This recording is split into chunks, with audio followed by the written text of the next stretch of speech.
श्री गणेशाय नमः। गुरुर्ब्रह्मा गुरुर्विष्णु गुरुर्देवो महेश्वरा। गुरु साक्षात् परम ब्रह्मा तस्मै श्री गुरुवे नमः। तमेव माता च पिता तमेव तमेव बन्धु च सखा तमेव तमेव विद्या द्रविणं तमेव तमेव सर्वं मम देव देवा।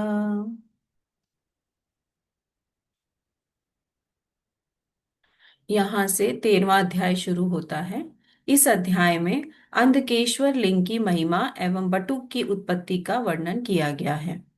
सूत जी बोले, हे द्विजो, जिस प्रकार शिव जी तीनों लोकों में लिंग स्वरूप से पूजनीय है, उस वृत्तांत को मैंने प्रीति पूर्वक बता दिया।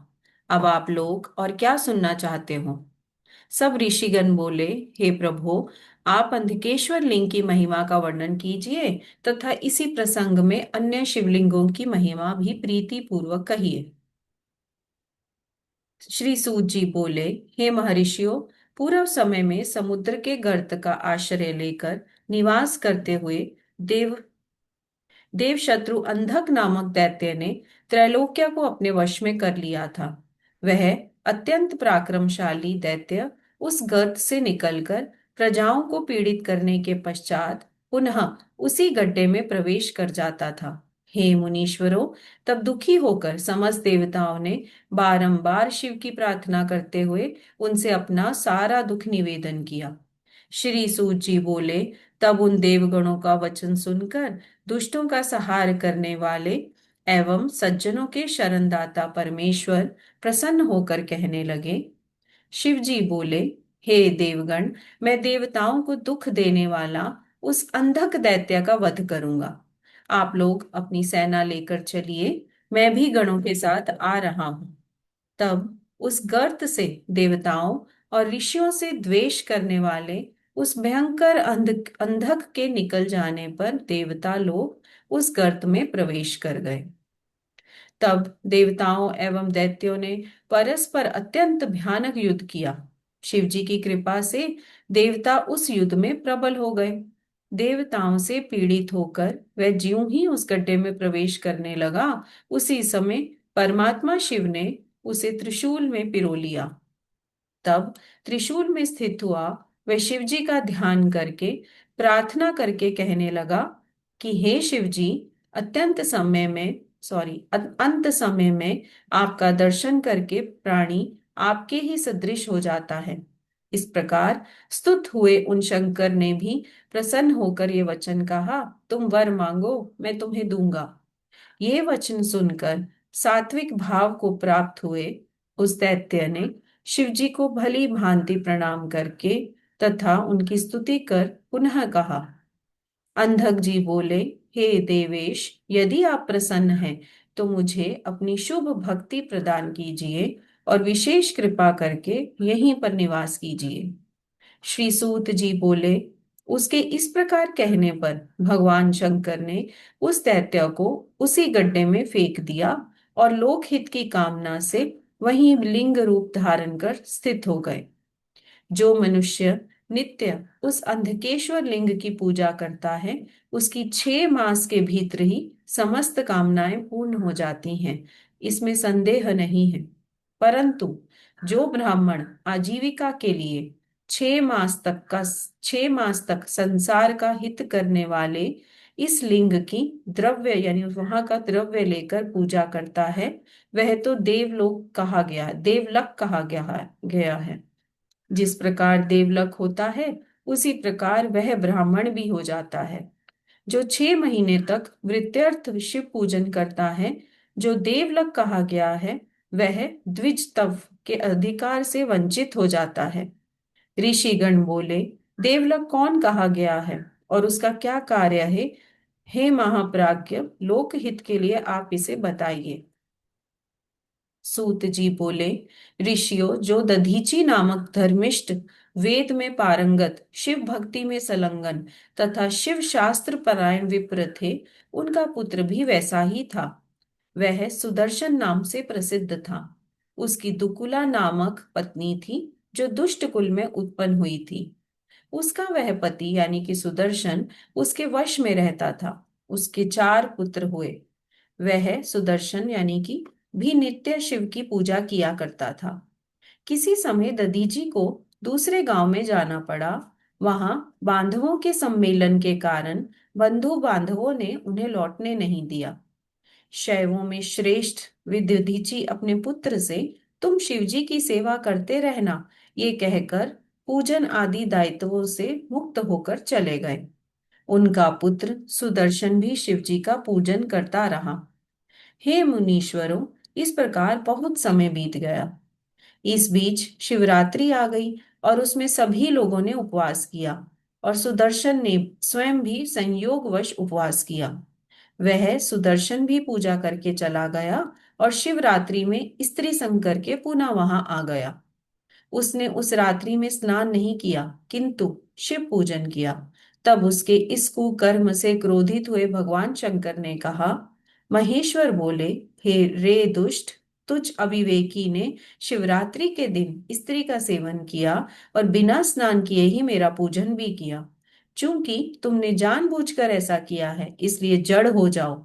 अब तुम मुझे स्पर्श करने योग्य नहीं हो, अतः दूर से ही दर्शन करो। सूत जी बोले, हे महर्षियों, शिवजी के द्वारा इस प्रकार शापित वेददीची पुत्र सुदर्शन शिव माया से विमोहित होकर उसी क्षण जड़ हो गया। हे ब्राह्मणों, इसी समय शिव भक्ति में श्रेष्ठ दधीची दूसरे गांव से आ गए और उन्होंने ये समाचार सुना। शिवजी ने उन्हें भी धिक्कारा। तब वे अत्यंत दुखी हुए और ये कहकर रोने लगे, हाय, पुत्र के दुखित करने वाले कुकर्म से मैं मारा गया। सत्पुरुषों में श्रेष्ठ दधीची ने बारंबार ये कहा कि इस कुपुत्र के कारण मेरा ये उत्तम कुल नष्ट हो गया। अपने पिता के द्वारा तिरस्कृत उस अभागे पुत्र सुदर्शन ने भी पश्चाताप करके अपनी भार्य के लिए कहा कि यह पुषंचली है। तदुपरांत उसके पिता ने वहां पुत्र के कल्याण के लिए प्रयत्न पूर्वक श्रेष्ठ विधियों से परम भक्ति भाव से पार्वती का पूजन किया। स्वयं सुदर्शन ने भी महाभक्ति पूर्वक चंडी पूजन विधान से पार्वती जी का पूजन किया और उत्तम स्तोत्रों से उनकी स्तुति भी की। इस प्रकार उन दोनों पिता पुत्रों ने भक्ति पूर्वक अनेक उपायों से भक्त वत्सला देवी गिरिजा को प्रसन्न कर लिया।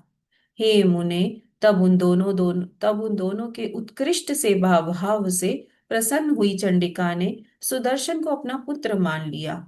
चंडिका ने स्वयं भी उस सुदर्शन नामक पुत्र के लिए शिवजी को प्रसन्न किया। इसके बाद पूर्व में सुदर्शन से क्रोधित, किंतु अब उस पुत्र पर क्रोध रहित चंडिका ने प्रसन्नचित होकर उन वृषभ ध्वज महेश्वर को भली भांति प्रसन्न जानकर उन्हें नमस्कार कर स्वयं ही उस सुदर्शन को उनकी गोद में बिठा दिया।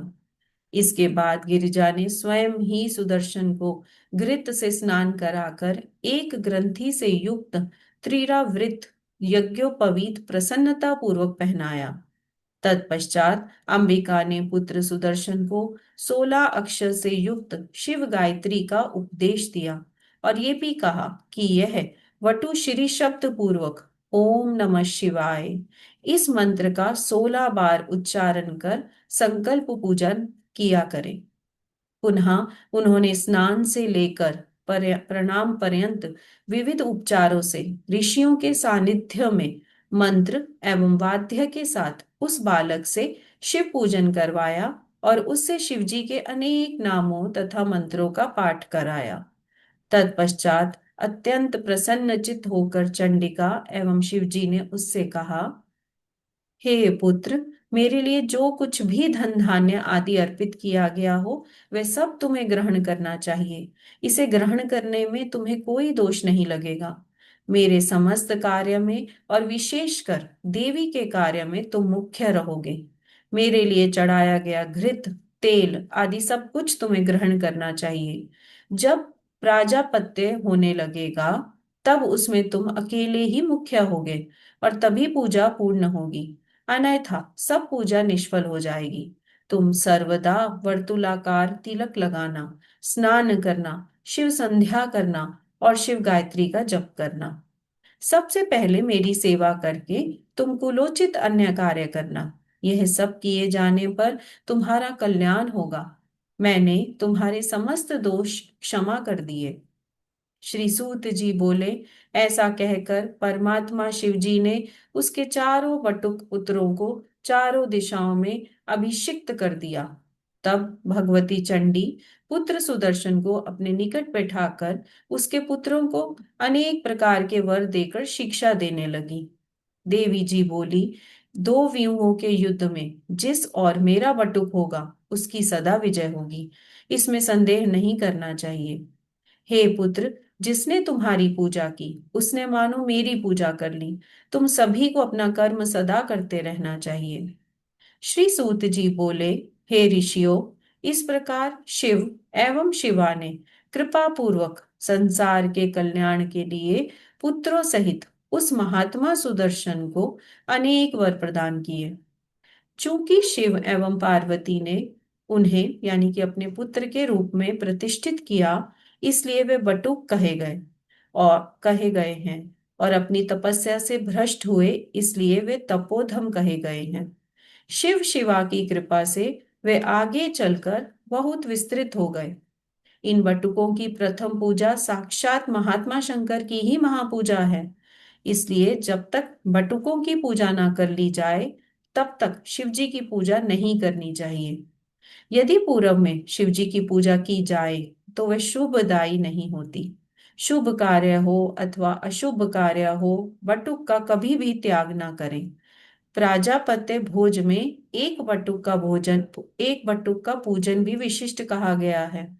शिव एवं पार्वती के कार्य में बटुक की ही विशेषता देखी जाती है। हे बुद्धिमान एवं निष्पाप शौनक जी, मैं जैसा कहता हूं उसे आप सुने। अंधकेश्वर के समीप भद्र नामक राजा के नगर में प्राजापत्य नामक यज्ञानुष्ठान, जिसमें नित्य प्रति ब्राह्मण भोजन का संपादन होता था, के नित्य भोजन वाले नियम में शिव के अनुग्रह से जो अद्भुत घटना घटी उसे प्रीति पूर्वक सुनिए। जैसे मैंने सुना है वैसे कह रहा हूं। भगवान सदाशिव ने प्रसन्न होकर उस भद्र नामक राजा को एक ध्वज प्रदान किया। उसके अनंतर देवादिदेव सदाशिव ने कृपा पूर्वक उस राजा से कहा, हे राजन, जिस दिन तुम्हारा प्राजापत्य यानी यज्ञ पूर्ण होगा उस दिन प्रातः काल ये बंधी हुई ध्वजा बढ़ेगी और रात्रि में गिर जाएगी। यदि तुम्हारी पूजा में कोई त्रुटि होगी तो ये ध्वजा रात्रि काल में भी स्थिर रहेगी। इतना कहकर राजा से संतुष्ट हुए कृपा निधि शंकर अंतर्ध्यान हो गए। हे महामुने, उस राजा का वैसा वैसा ही नियम चलता रहा। वह शिव पूजा के विधान के अनुसार नित्य प्रति प्राजापत्य का अनुष्ठान करने लगा। जब कार्य पूर्ण जाता तो प्रातः काल ध्वजा स्वयं बढ़ जाती एवं सायंकाल गिर जाती। किसी समय ब्राह्मण भोजन के बिना ही बटुकों की पूजा पहले हो गई और वह ध्वजा गिर पड़ी। ये देखकर राजा ने पंडितों से पूछा, ब्राह्मण लोग यहाँ भोजन कर रहे हैं किंतु ये ध्वज नहीं उठा। हे ब्राह्मणों, वह ध्वज क्यों गिर पड़ा? आप लोग सत्य सत्य कहिए। तब इस प्रकार पूछे जाने पर पंडित प्रवर ब्राह्मणों ने कहा, हे महाराज, ब्रह्म भोज में चंडी पुत्र बटुक को पहले ही भोजन करा दिया गया। इससे शिवजी संतुष्ट हो गए, इसलिए ध्वजा गिर गई। तब ये सुनकर वह राजा तथा अन्य लोग भी चकित हो उठे और प्रशंसा करने लगे। इस प्रकार शिवजी ने स्वयं ही उन बटुकों की महिमा बढ़ाई। इसलिए प्राचीन विद्वानों ने बटुकों को श्रेष्ठ कहा है। अतः बटुकों के द्वारा ही शिवजी की उतारना करवानी चाहिए, अन्यथा पूजा सफल नहीं होती। शिव जी के वचनानुसार इसमें दूसरों का अधिकार नहीं है, उन्हें ही उतारना करनी चाहिए, तभी पूजा पूर्ण होती है। केवल इतना ही उनका कार्य है, कोई दूसरा कार्य नहीं है। हे मुनीश्वरों, आप लोगों ने जो पूछा था वह सब मैंने कह दिया। इसे सुनकर मनुष्य शिव पूजा का फल प्राप्त करता है। इस प्रकार श्री शिव महापुराण के अंतर्गत चतुर्थ कोटि रुद्र संहिता में वटुकोत्पत्ति वर्णन नामक 13वां अध्याय यहाँ पूर्ण हुआ। आज हम यहाँ विश्राम करेंगे और कल से शुरू करेंगे।